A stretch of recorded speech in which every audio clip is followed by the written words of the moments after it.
आत्ता हे जे टूल्स वगैरे सगळं वापरणं आहे ना, ते जे टेक्निकल जे काम करतात किंवा जे नोकरी करतात त्यांच्यासाठीच आहे की जे छोटे बिझनेसेस करतात, इतर काही उद्योग करतात, याही मंडळींना याचा उपयोग होतो का? आणि होणार असेल तर तो कसा होतो?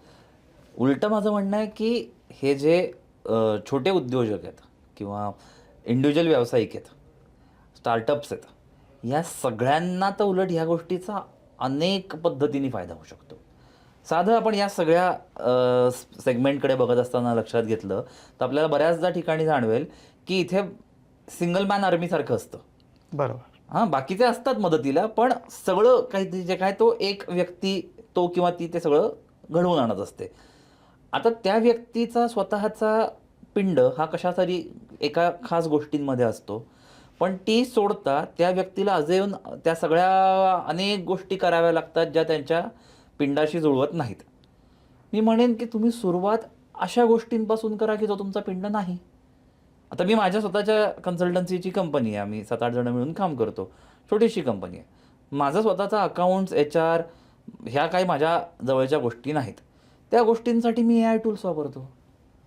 इन्व्हॉइस करणं, लोकांना रिमाइंड करणं, GST भरणं, TDS भरणं, या सगळ्या गोष्टींसाठी माझ्याकडे AI टूल्स आहेत. मला त्याच्याकडे बघावंच लागत नाही.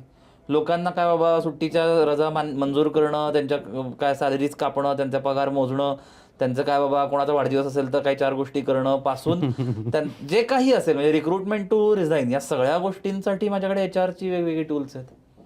सो मला परत म्हणायचं की तुम्ही ज्या ह्याच्यात आहात, तसं बघायला तर लोगो बनवण्यापासून ते तुमचा पिच डेक बनवण्यापर्यंत या प्रत्येक कॅटेगरीमध्ये वेगवेगळी टूल्स आहेत, ज्याची तुम्ही मदत घेऊन तुम्हाला त्यातलं नाही आवडलं काही, पण एक वेगळा दृष्टिकोन तर मिळेल, एक वेगळा अँगल तर मिळेल की अरे अच्छा असंही होऊ शकतं का, याही पद्धतीने काही 4 गोष्टी होऊ शकतात का, अशा पद्धतीने वापरून बघायला काहीच हरकत नाही. आपण हवं असेल तर वेगवेगळ्या कॅटेगरीजबद्दल बोलूयात 1-2 मिनिटांनी. पण माझं म्हणणं हेच आहे की या छोट्या उद्योजकांसाठी उलट AI टूल्स याच्यासारखा मदतनीस दुसरा कोणी असूच शकत नाही. अगदीच तुम्ही खूप चांगला मुद्दा म्हणला की सगळ्यात ट्रस्टेड तुमचा हो. मदतनीस तो होऊ शकतो. फक्त तुम्हाला कसं वापरायचं हे शिकून घेतलं पाहिजे. अर्थात. आता थेट आपण मुद्द्यावरच येऊया. हो.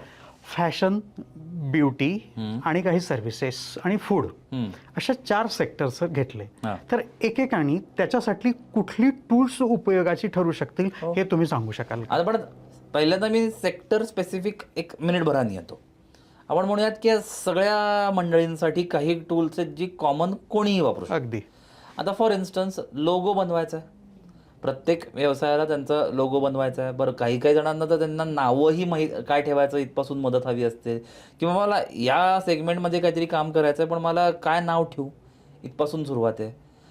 लोगो कसा बनवू.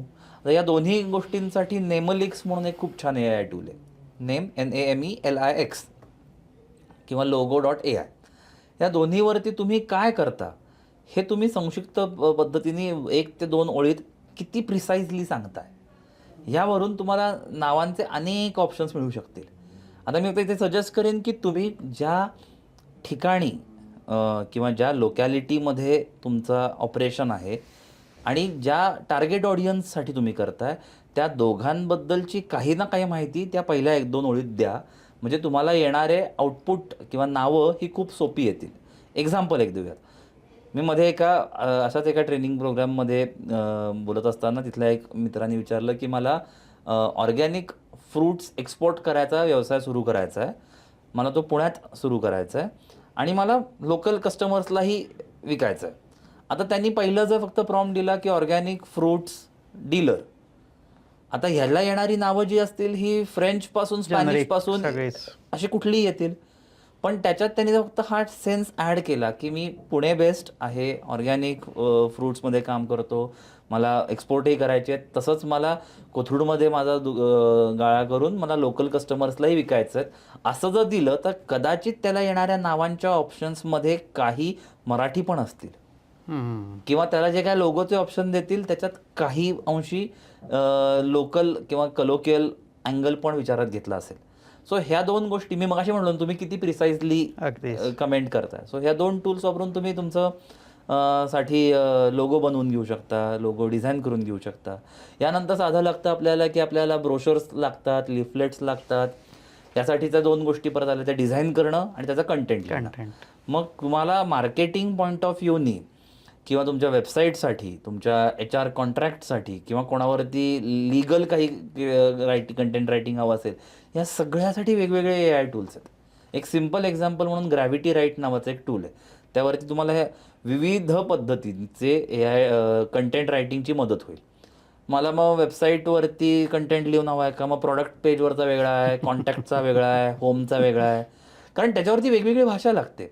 आता इथे परत तेच आलं, या कुठल्याही टूलला मी काय करतो किंवा माझं वेगळेपण काय, हे जर मी जितक्या प्रिसाइजली सांगेन तितका तो अजून जास्त हे देईल. म्हणजे वेबसाईटवर लिहित असताना त्याला तुम्ही सांगा की माझे हे कीवर्ड्स आहेत. तुम्हाला कीवर्ड शोधायचे आहेत, कीवर्ड इंटेंट म्हणून अजून एक AI टूल, की ते वापरून तुम्ही तुमच्या व्यवसायासाठी कुठले AI कीवर्ड्स वापरले जातात. बरं, तर मला माहीत नाही की कुठले वापरू. तुम्हाला तुमचे कॉम्पिटिटर्स ते शोधायचे आहेत का, द हॉथ म्हणून एक वेबसाईट आहे ज्याच्यावर तुम्ही तुमच्या कॉम्पिटिटरचा ॲनालिसिस करून घेऊ शकता. कीवर्ड सापडले, कीवर्ड ग्रॅव्हिटी राईटला द्या, त्याच्यावरनं कंटेंट बनवून घ्या. आता कंटेंट बनवून झाला, आता मला त्याच्यावरती काहीतरी इमेजेस हव्यात. ते खरे फोटो असतील तर आपल्याकडे अनेक AI जनरेटेड इमेजेस बनवणारे आहेत. म्हणजे डाली, मिड जर्नीपासून बरेच प्लॅटफॉर्म्स आहेत ज्याच्यावरती तुम्हाला हवे तसे इमेज जनरेट तुम्ही करून घेऊ शकता. तुम्हाला व्हिडिओज बनवून हवे असतील काही काही प्रमोशनसाठी, तर steve.ai म्हणून एक कमालीचं टूल आहे. तुम्हाला त्या व्हिडिओमध्ये तुमचा चेहराच पण दिसला पाहिजे, माझाच आवाज ऐकू आला पाहिजे, तर त्यासाठी D-ID नावाचा एक टूल आहे की ज्यावरनं तुम्ही स्वतःच त्याच्यात दिसाल. हे सगळं वापरून मला कदाचित एक माझं प्रमोशनल प्रेझेंटेशन पण बनवायचं आहे, तर त्याच्यासाठी app.presentations.ai म्हणून एक टूल आहे की जे वापरून तुम्ही तुम्हाला हव्या त्या पद्धतीचं प्रेझेंटेशन्स बनवून घेऊ शकता. हा सगळा प्रकार करून आता मला माझी वेबसाईट बनवायची आहे. Site123 म्हणून एक टूल आहे की जे तुम्हाला कोडिंगमधलं काहीही आलं नाही तरी एक डोमेन विकत घेण्यापासून गुगल ॲनालिटिक्स, व्हॉट्सॲप इंटिग्रेशन, तुमची वेबसाईट सिक्युअर करणं, हा सगळा प्रकार करून तुम्हाला एक वेबसाईट अप अँड रनिंग करून देऊ शकते एक 3 ते 4 मिनिटात. आणि ह्या सगळ्या टूल्समधनं येणारी प्रत्येक गोष्ट ही एडिटेबल आहे. म्हणजे तुम्ही पहिल्यांदा जनरेट करून घ्या. उद्या तुम्हाला वाटलं की अरे नाही, मला हा फोटो बदलायचा आहे, मला माझा लोगो तिथे टाकायचा आहे, मला माझा फोटो टाकायचा आहे, मला कंटेंट वेगळा लिहून हवा आहे, करू शकता. पण सगळं तयार करून घेणं हे सहज तुम्हाला करून घेऊ शकता येईल. ही जी Site123 मी सांगतो ह्याच्यात तुम्हाला ई-कॉमर्स वेबसाईट पण बनवता येईल. बरं, आत्ता ह्या सगळ्या मंडळींसाठी आपल्याला काय 150 पानांची वेबसाईट करायचीच नाही आहे, 3-4 पानांची करायची आहे, सफिशियंट आहे या सगळ्या ठिकाणी. एक स्मॅटबॉट नावाचं एक टूल आहे जे वापरून तुम्ही चॅटबॉट्स तुमच्यासाठी बनवून घेऊ शकता. मग ते व्हॉट्सॲपवरती असू देत किंवा वेबसाईटवर असू देत, तेही पुन्हा AI बेस्ड आहे. त्याला तुम्हाला हेही करता येईल की बाबा समजा युजरनी काहीतरी प्रश्न विचारला, त्या प्रश्नाचं मी प्री डिफाईंड उत्तर नाही दिलेलं, पण माझ्या वेबसाईटवरती शोध आणि तूच उत्तर दे, ही सोय आहे. ह्याचाच अजून एक भाऊ आहे की ज्याच्यात कोणी काहीही विचारलं प्रश्न, माझ्या वेबसाईटवर तुला माहिती मिळाली तर तिकडनं देच, पण नाही मिळाली तर तो प्रश्न GPTला विचार, त्याचं उत्तर घे आणि त्याला इथे दे, असंही करण्याची सोय आहे. सो पहिल्यांदा हे जे मी म्हणलो तसे हे सगळे टूल्स असे आहेत की जे तुम्ही कुठल्याही सेक्टरमध्ये असाल तर तुम्हाला लागतातच लागतात. त्यासाठी तुम्हाला हे वापरून बघायला काहीच हरकत नाही. मी पुन्हा त्याच्यात असं काय ना अशी रिक्वेस्ट करीन की काय होईल फार तर फार, तुम्हाला ह्यातनं आलेलं आवडणार नाही, पण माझं दुसरं तर म्हणणं की मगाशी मी म्हणलो तसं की तुम्ही जितकी क्लिअर इनपुट द्याल तितकंच क्लिअर आउटपुट मिळेल. कारण AI ही डायजेस्टिव्ह टेक्नॉलॉजी आहे. ते तुम्ही जे खाद्य द्याल तेच पचवेल. तुम्ही खाणं वाईट दिलं, तुम्ही रोज पिझ्झा खात बसलात अपचन होईल, तुम्ही छान खाद्य दिलं ते व्यवस्थित चालेल. तर दुसरा पॉईंट असा की आज नाही, तुम्ही जोपर्यंत AI टूल्स वापरणार आहात तोपर्यंत तुम्हाला AI टूल 100% ॲक्सेप्टेबल आउटपुट द्यायला खूप काळ जाईल. कारण हे मशीन लर्निंग आहे, बरोबर. ते तुमच्याकडनं शिकत जातं आहे. त्यामुळे प्रत्येक वेळी ते जे काय आउटपुट देईल यावर तुम्हाला तुमचे संस्कार करावेच लागतील. तुम्ही जर तुमचे संस्कार करणार नसाल तर ते तुमचं आउटपुट म्हणता येणार नाही. त्याला तुम्ही पहिला ड्राफ्ट म्हणून बघा, अगदीच अगदीच. तो तुम्ही नीट करत जा. पण तो पहिला ड्राफ्ट जरा किंवा कच्चा मसुदा जरी असला तरी तिथपर्यंत यायला लागणारा जो काय वेळ आहे तो तर नक्की वाचला आपला, आणि तो सिग्निफिकंटली वाचेल आणि त्याचा तुम्हाला फायदा खूप जास्त झालेला दिसेल.